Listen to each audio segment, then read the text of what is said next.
Go. All right, Daniel chapter 7 is what we're looking at here today. Daniel's vision of the four beasts. What an interesting chapter, very comparable to what we read in Daniel chapter 2.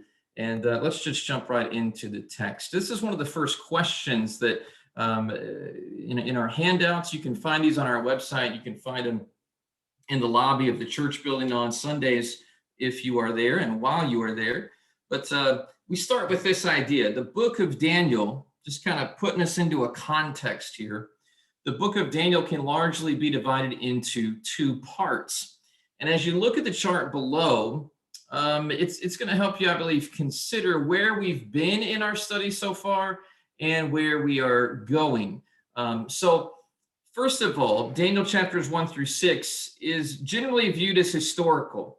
Some people actually would throw chapter 7 into that as well, but a lot of commentators kind of divide it in half. You know, the first 6 chapters historical, the last 6 chapters deals a lot with prophecy. So we have dealt so far with Daniel being taken to Babylon along with his 3 friends and many other captives that are not mentioned in the book.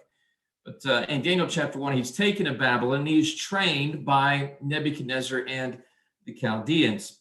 In chapter 2, he interprets Nebuchadnezzar's dreams. So we start seeing Daniel able to use those God-given gifts that would have been clearly supernatural in comparison to the wise men and sorcerers and astrologers that worked for Nebuchadnezzar.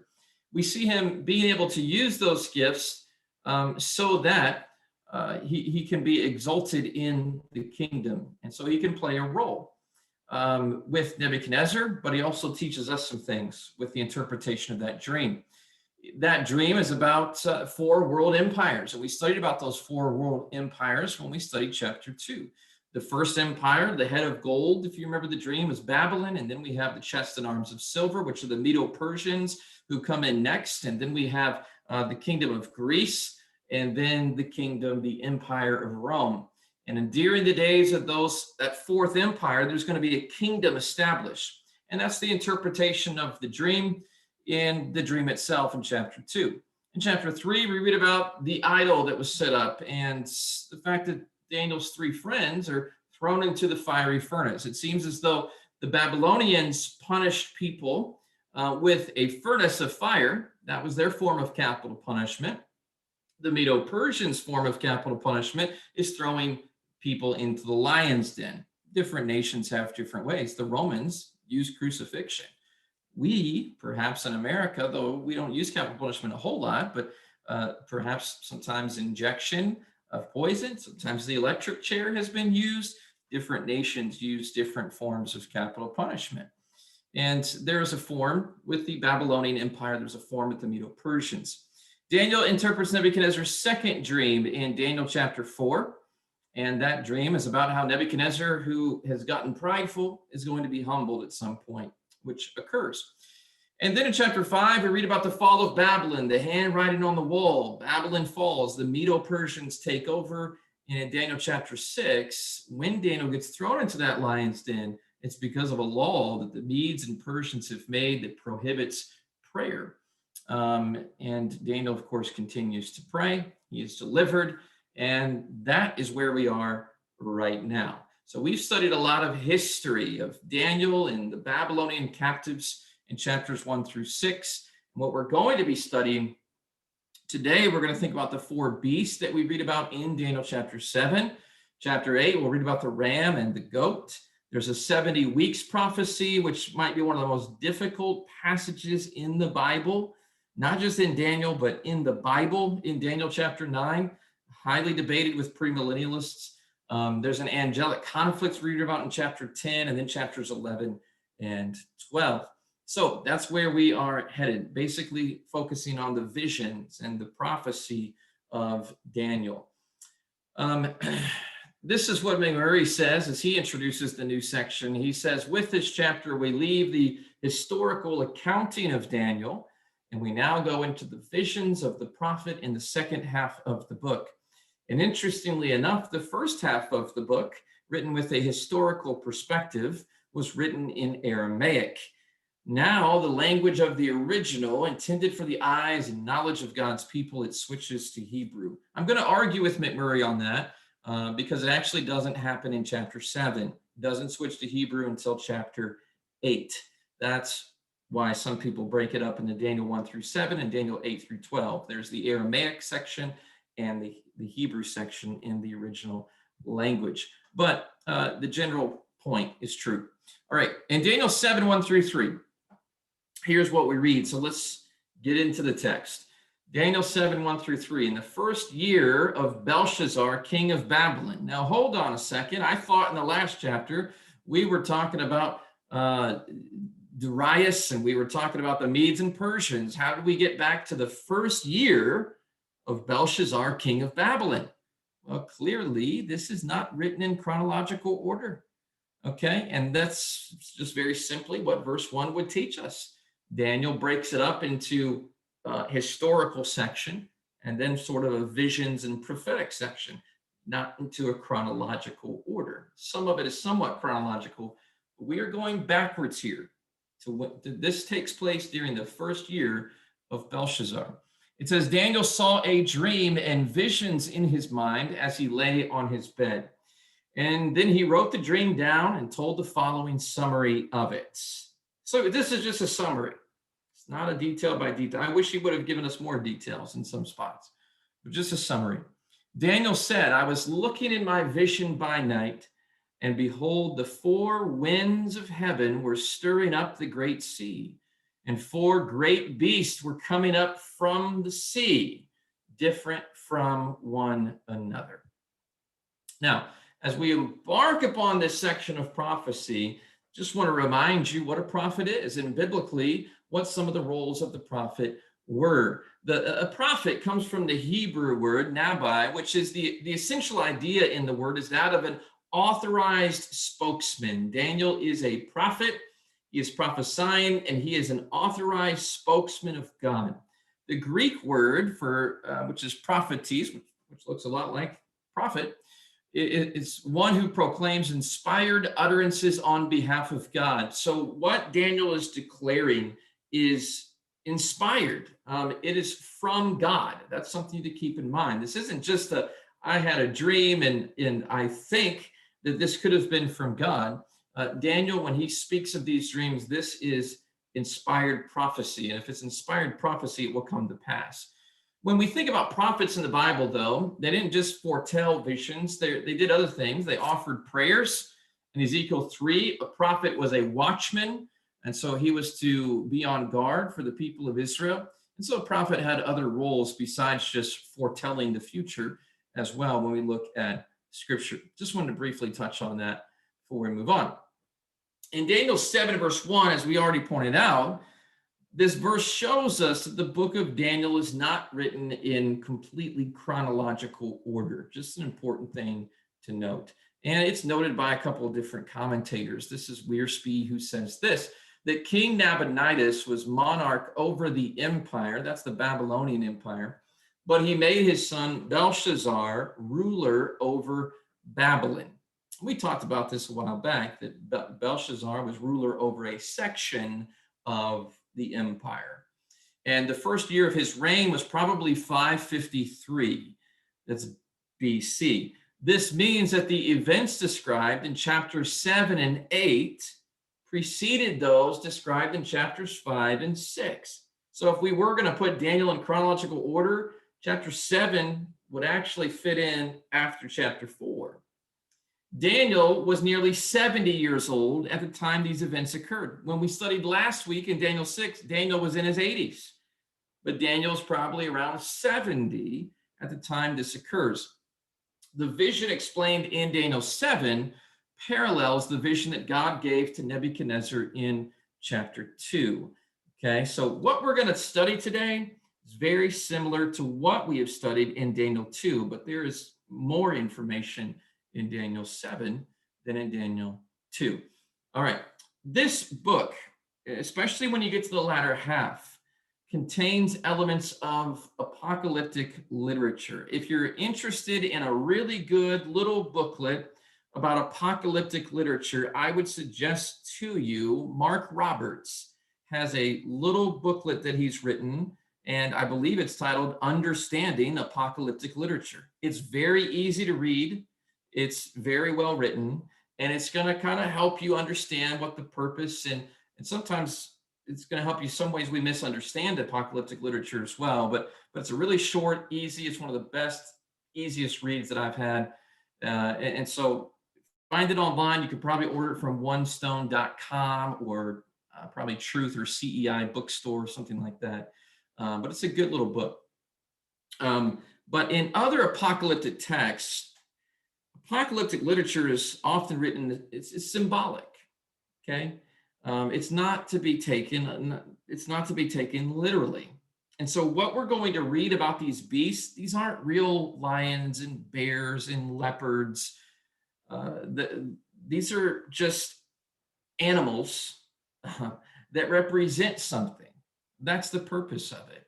And when we begin in Daniel chapter 7, we start with some symbolic language right off in verse 2. We see the four winds of heaven stirring up the great sea. That's not the Mediterranean Sea. There's not literally four winds, just 1, 2, 3, 4 puffs of wind. The wind, the sea, all of those things are representing something. And I want to go through a few ideas as to what they're representing in the following charts. For example, the pulpit commentary would say the number 4 is an apocalyptic writing significant to the world. I think the easiest way to remember that is there are 4 directions in the world. There's north, south, east, and west, okay? And so in apocalyptic literature, 4 is a number that is used that is symbolic or signifies the world. In Zechariah 1, there are 4 horns oppressing, 4 horns are oppressing nations that are raised against the land of Judah. So the world is oppressing Judah. In Zechariah 6, there 4 chariots are commissioned, go patrol the earth. In Revelation 7, the number 4 is used, and a lot of these numbers are used in Revelation. And if we had about 4 classes to study Daniel 7, we'd really be getting into Revelation quite a bit, but we've only got it today. So there's 4 angels standing at the 4 corners of the earth, 4 corners, north, south, east, west, restraining the 4 winds of the earth. 4 is often used in connection to the world, symbolizing the world. In apocalyptic speech, this is what McGuigan writes about the wind. The wind is often used to depict the action of God. Remember what what Jesus says in the Gospel of John, chapter 3, he says, the wind blows where it listeth. And he's using that to speak of God and the Spirit's work. Talking right after he says we should be born of the Spirit, he talks about the wind. The wind is often used in Scripture to depict the action of God. The wind is invisible, just like we cannot see God, literally. The wind is invisible because God is spirit. Spirit does not have a flesh and blood body. And so the wind is invisible, but it clearly affects things. So it is of God, who is invisible, but affects things in the universe. In Exodus 10, it shows us God using the wind in bringing judgment on Egypt. So the wind can be used in symbolic fashion to represent God affecting things. And then we have the sea. The sea is a common figure for nations in their restless state. If you read Revelation 17, the sea is in Revelation 17, verse 1 and verse 15. And it's very specific there because it tells us the waters speak of peoples, speaks of the people of the earth. So the sea is a figure for nations in their restless state. So the wind that is breaking on the sea tells us that God is at work among the restless nations, raising up out of them the kingdoms that suit his purpose. I think that's a very concise summary as to what we're about to find in this first vision. We see God raising up kings. Remember, God is the one who raised up Nebuchadnezzar to punish his people because his people had rebelled against him. And yet, eventually, Nebuchadnezzar himself is punished for his pride, and his kingdom is brought down. So God is raising up these empires, these kingdoms, and they are suiting his purposes. So let's get into some of those. One more point to make here. In Daniel 7, 4 huge beasts come up from the sea. The empires come from the earth. Empires come from the peoples of the earth. The sea is the peoples. Revelation 13, it says, I saw a beast arising from the sea. Now, depending on whether you take the early or the late date in Revelation, is gonna change your interpretation. But if you take the late date, it would say that the beast would be representative often of Rome and the Roman Empire persecuting the church. In Revelation 17, it says, the waters which you saw, on which the prostitute sits, the great harlot of Babylon, is what that's referring to, are peoples and crowds and nations and languages. So it's really nice when the Bible actually gives us the meaning of the symbol. We don't have to guess at it, because the Bible tells us the waters, the sea, it represents people, represents crowds, it represents nations. And so when we think about these 4 beasts, we're thinking of 4 nations, 4 people groups, 4 empires. And we're going to see that actually in the context of Daniel as well. All right, so the sea is the type of instability, it's confusion, it's commotion among the peoples, and we're going to see people coming up. So McGuigan tells us, though, in verse, he points out in verse 17, we don't have to guess at what the beasts are, okay? He says, we will be told in verse 17 that the beast came up out of the earth. The sea speaks of the nations in agitation. The earth stresses their human origin. And each of these beasts has its own character, so they're said to be diverse from one another. Notice verse 17, since I already mentioned it, of Daniel 7. Daniel 7, verse 17 says, those great beasts, we're going to read about them in just a minute. There's 4 beasts that are going to come up out of the sea. Those 4 beasts, those great beasts, which are 4 kings which arise out of the earth. Okay, so we're talking about 4 kings, and kings often represent kingdoms. Okay, so hopefully some of this helps. I know it gets a little technical at times. Look at Daniel 7, verses 3 through 8, because here are those 4 beasts that come up out of the sea. The first beast was like a lion, but had the wings of an eagle. We're not talking about a real creature here, okay? We're talking about something that symbolizes something. A lion, the king of the jungle, right? An eagle, the king of the birds. The first is like a lion, but has the wings of an eagle. By the way, in Jeremiah, Nebuchadnezzar is referred to as a lion. He's also referred to in scripture as an eagle. Both of them apply to Nebuchadnezzar in other scriptures. Daniel says the first was like a lion, but had the wings of an eagle. I kept looking until its wings were plucked. Well, what's going to happen when its wings are plucked? It's going to slow down your progress. It was lifted up from the ground and set up on 2 feet like a man. Have you ever seen an animal walking on 2 feet? You ever seen one of those dogs that they put on some of those morning shows that are walking around on 2 feet? It's cute and all, but can they really get a lot done? Can a dog walk very fast on its 2 hind legs? No, he looks pretty awkward. And so something happens to this kingdom where it's set up on 2 feet like a man, and it looks kind of awkward. It's not going to make as much progress. A human mind was given to it.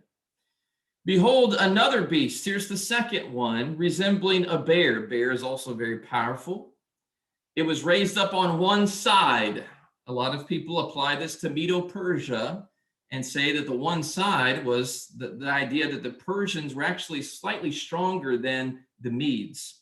I don't know if that's taken too much out of the figure, but there's clearly something mentioned there. It was raised up on one side. 3 ribs were in its mouth between its teeth. Okay, so this bear's eating. This bear's conquering. This bear's defeating something. And they said to it, arise, devour much meat. And after this, I kept looking, and behold, another one like a leopard, again, a very fast animal, which had on its back 4 wings of a bird. So now the leopard's even faster. He's got wings. And the beast had 4 heads, and dominion was given to it. And after this, I kept looking in the night visions, And behold, a fourth beast, dreadful and terrible and extremely strong. This isn't even likened to anything, the fourth one. Just, it says it's very strong, it's dreadful, it's terrible. It had large iron teeth. It devoured and crushed and trampled down the remainder with its feet. And it was different from all the beasts that were before it, and it had 10 horns. A lot of people try to apply the 10 horns to something. He says, while I was thinking about the horns, behold, another horn, a little one, came up among them. So this beast has 10 horns, and a little horn comes up. And 3 of the previous horns were plucked out before it. And behold, this horn possessed eyes like human eyes and a mouth uttering great boasts. Whew. What is he talking about here? Oh, well, there's 4 beasts.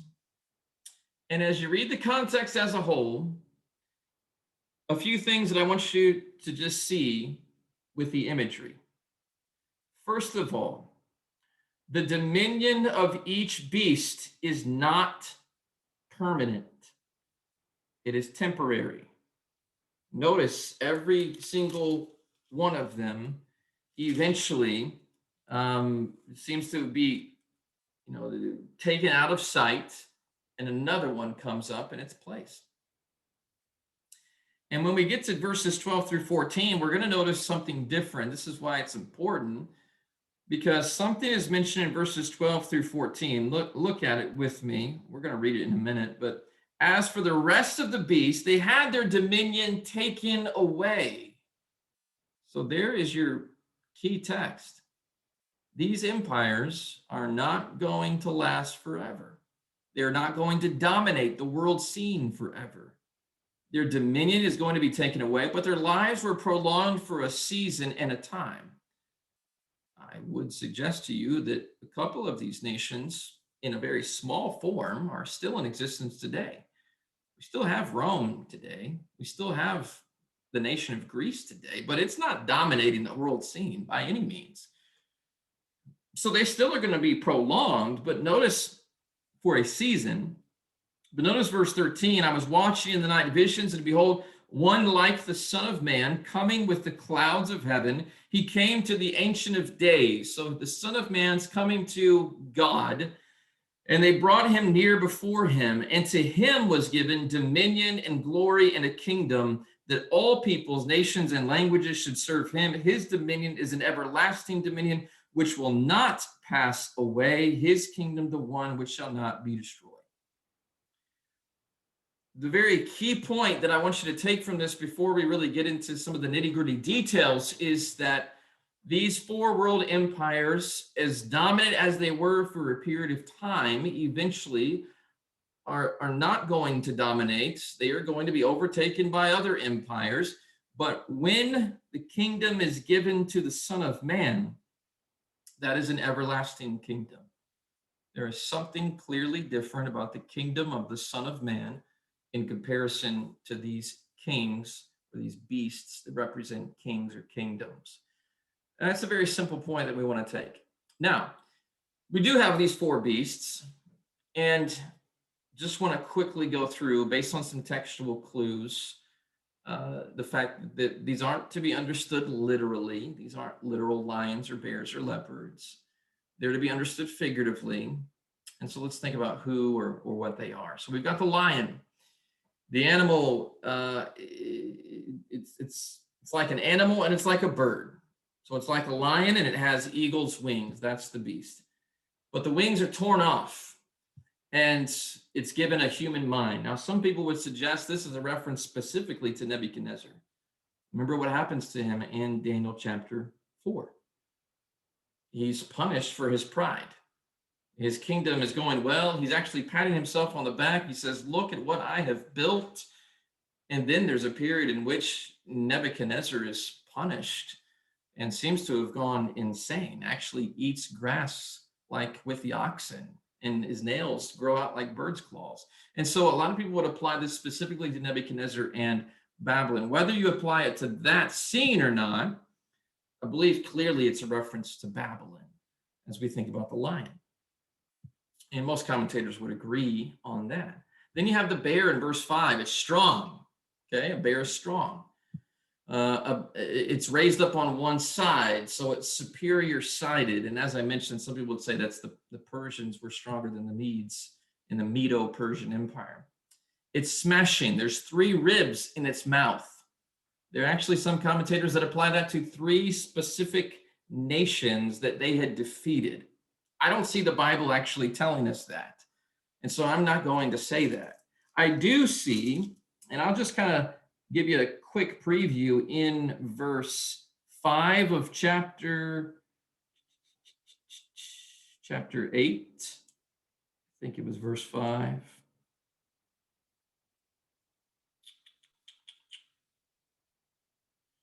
Maybe it wasn't verse 5. Hold on.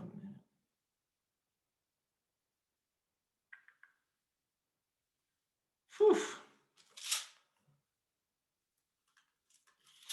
Well, there it is, verse 4. Verse 4. Daniel chapter 8 and verse 4. Okay, Daniel's vision is going to get more specific when we get into Daniel 8. But in verse 4, he says, I see a ram pushing westward, northward, and southward. And I've heard some people suggest that this is just the Medo-Persian Empire, and the 3 ribs are its conquest to the north, as it says here, its conquest to the west, to the north, and to the south.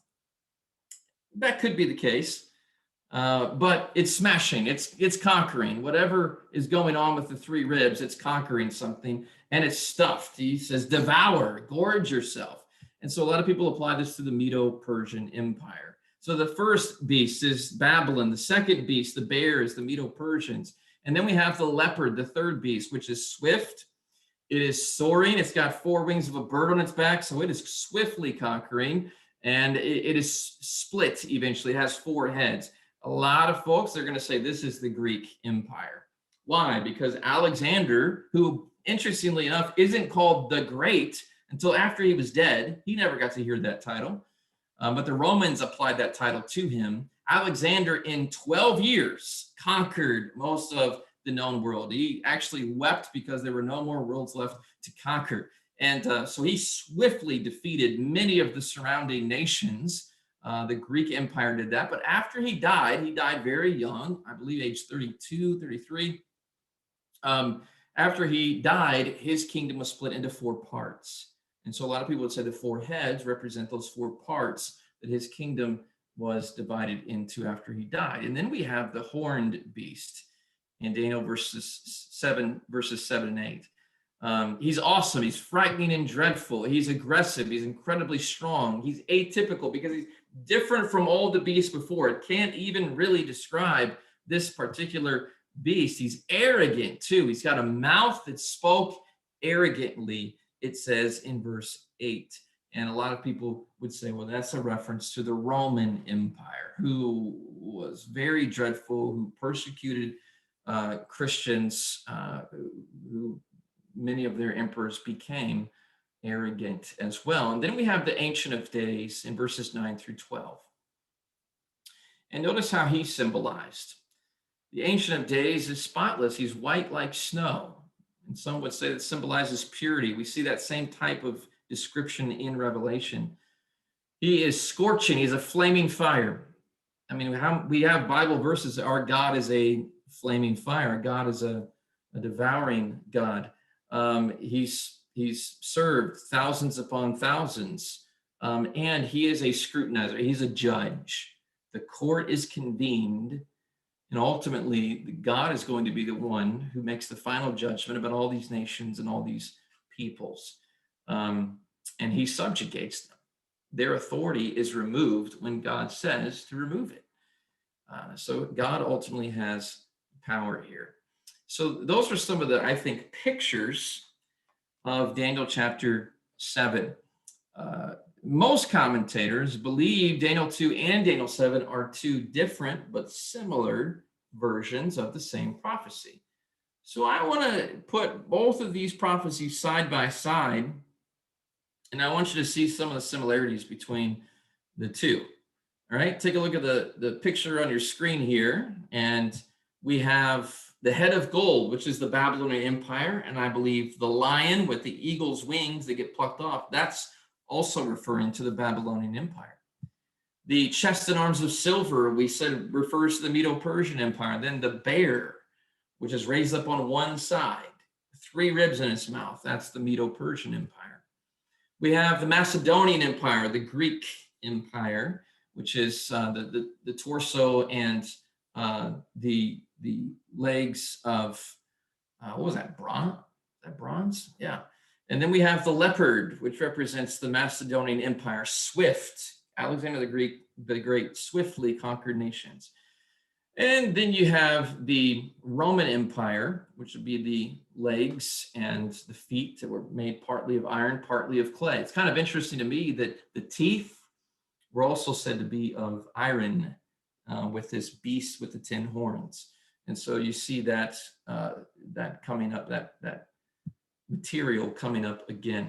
Take a look here, because some people maybe would appreciate the map version better than the picture version.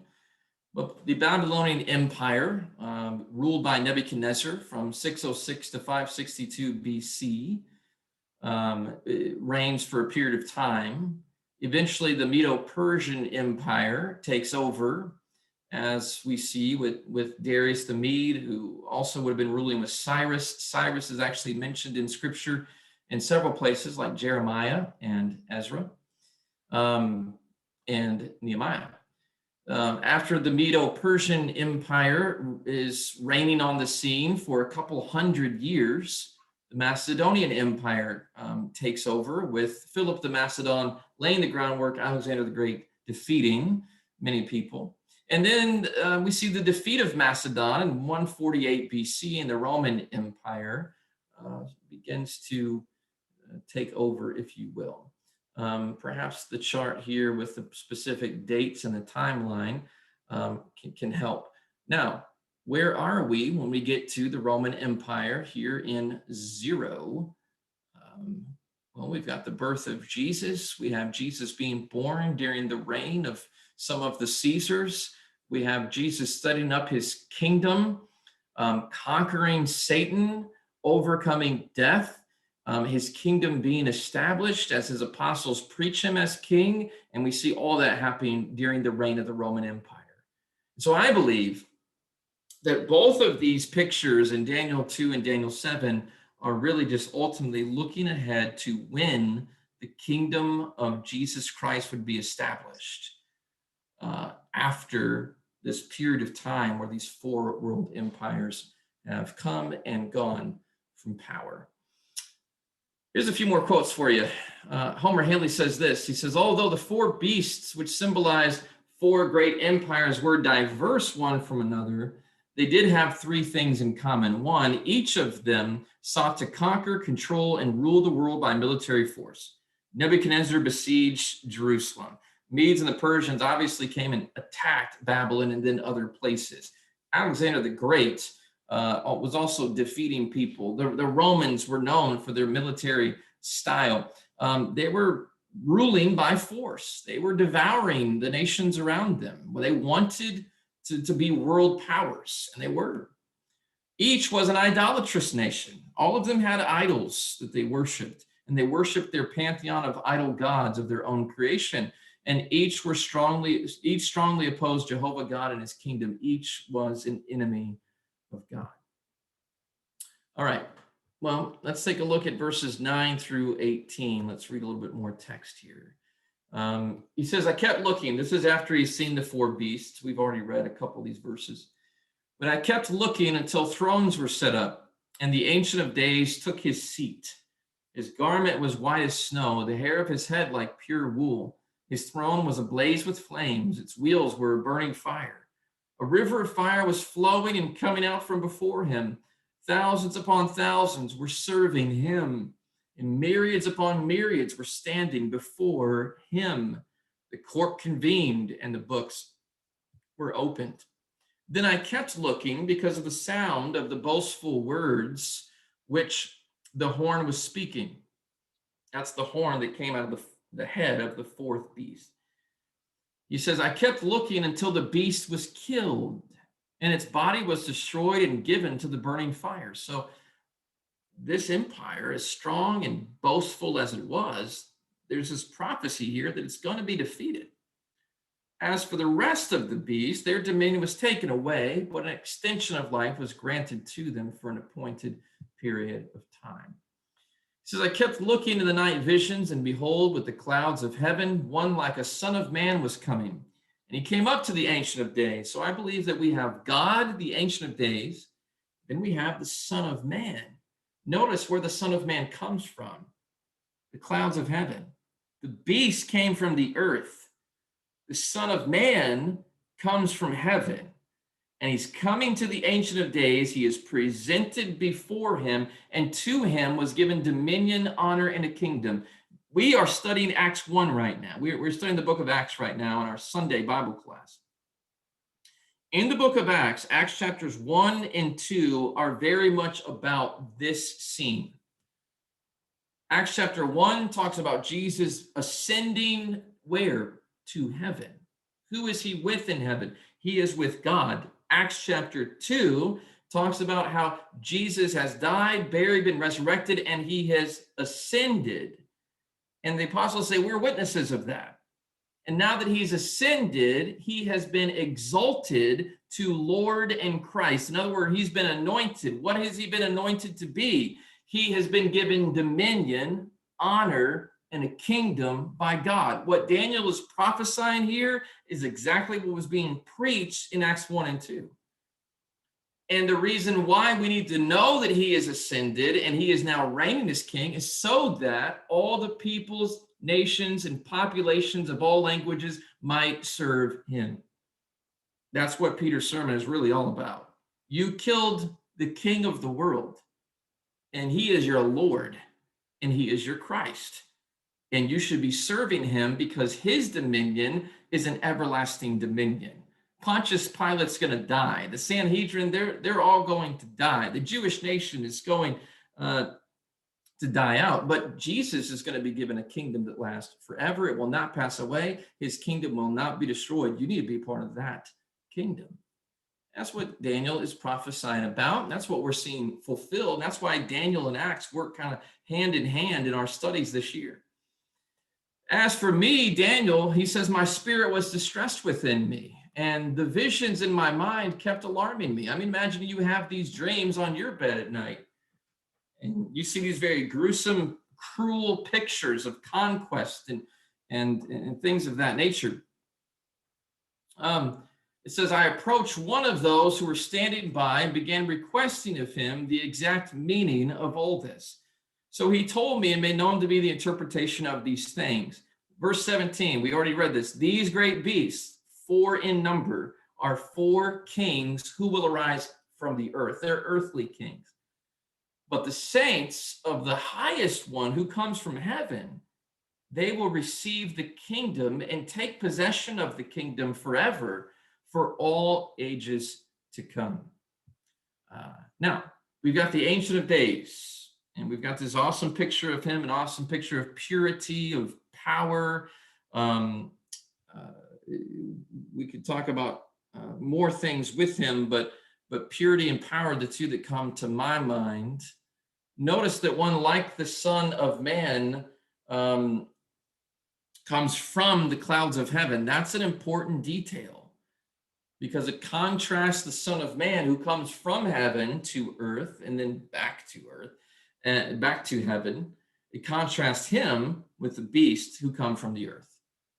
And the picture that Daniel really, the key picture that I think we remember that he's trying to get across is that the earthly kingdoms are man originated and therefore they are bound to fail. But what God has ordained, what is God in heaven originated, will defeat these earthly kingdoms. That's the big picture of this entire vision. So McMurray says this in his commentary. He says, God of heaven and earth steps into the picture and takes his throne. His white vesture and hair like pure wool brings to our mind the idea of purity. Justice, perhaps, is the thought as we see him sit on a throne ablaze with fire. This throne has wheels of some kind, and even the wheels are of burning fire. It's a judgment scene, as we are told the court sits and the books are opened. McGuigan says, it's a son of man. The stress here is a son of man as opposed to a beast. One in the image of God as opposed to a savage, mindless animal. He comes on the clouds of heaven, which speaks of the non-human, the divine. Beast came up out of the earth. So this is the kingdom of heaven that verses 13 and 14 are referring to. The beast came out of the brawling and surging of the nations, but this one comes by the will of God. All right, this is just another chart that contrasts the two. The human origin is from the churning sea. The divine origin comes from the clouds of heaven. The human origin is the beasts. The divine origin, we've got a son of man. The number is 4, which is the worldly number. The son of man is reference to someone who comes from God. The authority to rule on the human side, it's banished. But God gives his son authority to rule, is bestowed upon him when we read about the Son of Man. And the endurance of human kingdoms, they will be destroyed. But the endurance of the divine kingdom is that it will not pass away. All right, we get into something a little bit more complicated in verses 19 through 22. And I'm going to suggest to you, if you really want to get into this, because I'm not going to get too deep into this, I'm going to just point out a couple little details that I think are important. If you really want to get deep, I'd recommend Homer Haley's commentary to you. I'd recommend Jim McGuigan's commentary to you. I think Dan King might have wrote a commentary on Daniel with the truth commentaries. But a couple key points that I'm going to bring out if you just want the surface understanding. He says, I desire to know the exact meaning of the fourth beast, Roman Empire. Okay, just think that, Roman Empire. It was different from all the others, exceedingly dreadful, with its teeth of iron, its claws of bronze, and it devoured, it crushed, it trampled down the remainder with its feet. And the meaning of the 10 horns that were on its head and the other horn which came up. Now, if you remember anything about this horn, I just want you to remember this. The horn which came up came out of the beast, which was the Roman Empire. Okay, here's why that's important. Some people say this fourth beast was the nation of Israel. It was the Jews persecuting the Christians. No, I can't buy that. And here's why. The fourth beast clearly refers to the Roman Empire, and whatever that horn was, whether it was a leader or a king or an emperor, it comes out of Rome. It comes out of the fourth beast. And so it's something that was persecuting the church that was clearly from Rome. All right, and how I understand Revelation would agree with this idea too, but we don't have time to get into Revelation as well as this. The other horn which came up, and before which 3 of the horns fell, namely that horn which had eyes and a mouth, uttering great boasts, which tells me we're talking about a person probably here, perhaps an emperor. Some people would say Domitian. Some people say Nero. I don't specify because the Bible doesn't. So I'm not dogmatic about which one you want to pick.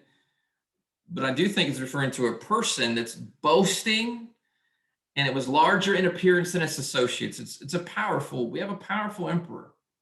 And I kept looking, and here's what this horn is doing. That horn is waging war with the saints and prevailing against them until the Ancient of Days came and judgment was passed in favor of the saints of the highest one, and the time arrived when the saints took possession of the kingdom.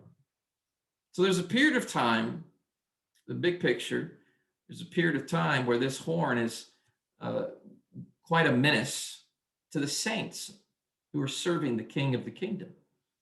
And this is what he said, the fourth beast will be a fourth kingdom. This is what the person that Daniel consults and says, tell me a little bit more about this fourth beast. He says, the fourth beast is a fourth kingdom on the earth, which will be different from all the other kingdoms, and will devour the whole earth and trample it down and crush it. As for the 10 horns, out of this kingdom, 10 kings will arise out of this kingdom. So if this fourth beasts is a fourth kingdom, and the fourth kingdom is the Roman Empire. The 10 kings are 10 leaders of the Roman Empire. And another will arise after them, and he will be different from the previous ones and will humble 3 kings. He will speak against the Most High. He will wear down the saints of the Highest One. He will intend to make alterations in times and in law, and they will be handed over to him for a time, times, and half a time. By the way, those same time, times, half a time, those same figures are used in the book of Revelation too. And I believe Revelation is the author John of Revelation, I believe, is connecting a lot of his prophecies to some of the things Daniel says in these last few chapters of Daniel. So, further information. That's our question here. What further information does Daniel share about the fourth beast? Well, the fourth beast is a king or an empire. It has 10 horns, and the 10 horns represent 10 different kings. And there's another horn who becomes more powerful than even the other 10. What's the big picture within this imagery? For me, here's the big picture. That fourth empire is a scary empire. It's going to persecute people who are followers of the Son of Man, who I believe is Jesus. And he is going to conquer. For a period of time, he is going to make those people feel as though they're being conquered. Hold on one second.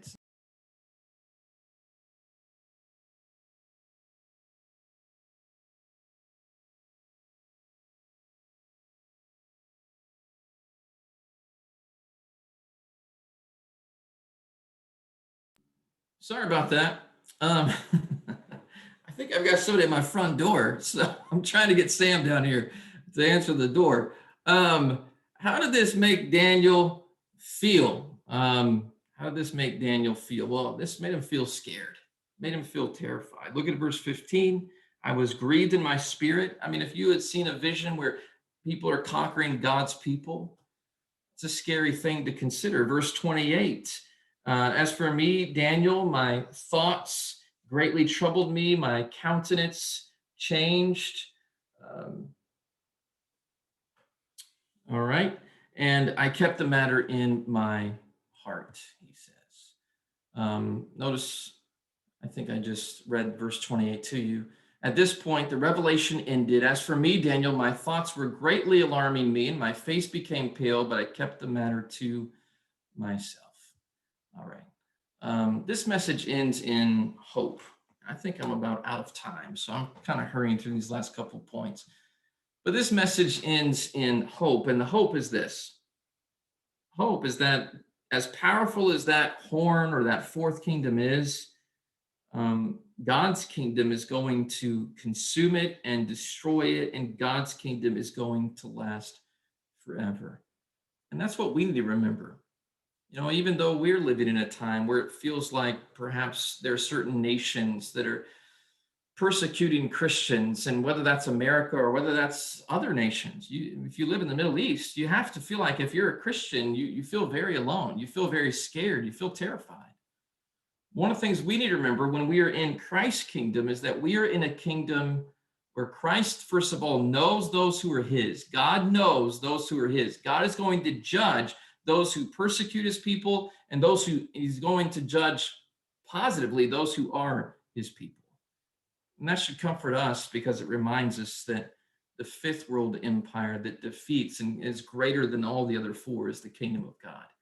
And if we're part of that kingdom, we are part of a kingdom that has dominion and power and glory. And so my preachable lessons are simply two, and it's from a song.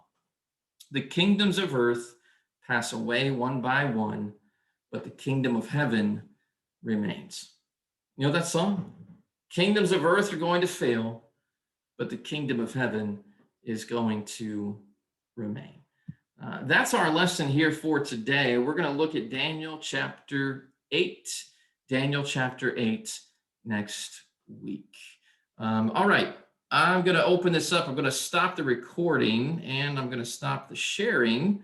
Any questions, any final thoughts before we conclude here?